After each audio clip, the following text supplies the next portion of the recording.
Les moustiques se développent donc dans ces récipients artificiels. Ici, on voit que la personne a voulu faire un bon geste, c'est-à-dire couvrir le récipient pour éviter que le moustique rentre.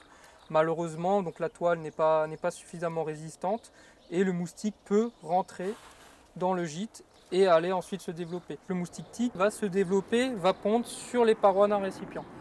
Donc il y a une petite méthode qu'on peut adopter, c'est le brossage des fûts. Ça consiste tout simplement à brosser les parois du récipient. Une fois que les œufs sont décollés, l'œuf ne va pas éclore. Dans l'idéal, cette opération, c'est bien de la réaliser à l'automne, avant l'hivernage des fûts. Comme ça, l'eau avec les œufs décollés, il suffit de la vider et on a un fût qui est de nouveau propre. Pendant la saison, alors voilà, il y a fortement de chances qu'un moustique tigre ou un autre va se développer dans le fût.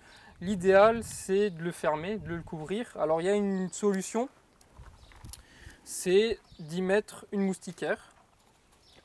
Alors le principe est simple, c'est de faire une barrière physique pour éviter que le moustique rentre et ne se développe dans le fût. Alors il faut bien veiller à ce qu'elle soit bien tendue.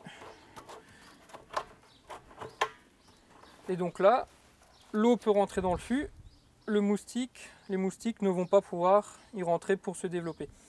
Alors ça solutionne en partie le problème, mais une des problématiques, c'est quand on ouvre et qu'on veut arroser, le moustique peut rentrer pendant ce laps de temps. Donc la meilleure des solutions, ce sont des récupérateurs d'eau avec des robinets, où on a un système qui est tout le temps fermé. Dans le cas d'un fût bleu, une moustiquaire peut déjà éviter un développement anarchique de moustiques. Une autre solution quand les récipients sont inutilisés, c'est tout simplement de les retourner. Et comme ça, elles ne posent plus de problème par rapport au développement des larves. Donc, la notion de gîte larvaire, c'est très vaste, c'est pas uniquement les récupérateurs d'eau, donc c'est les moindres récipients qui peuvent contenir de l'eau suffisamment longtemps. Donc là, en l'occurrence, on a des pots, des bacs avec une eau de pluie qui a stagné pendant longtemps. Donc là, la solution la plus simple, c'est de retourner pour éviter que l'eau n'y reste.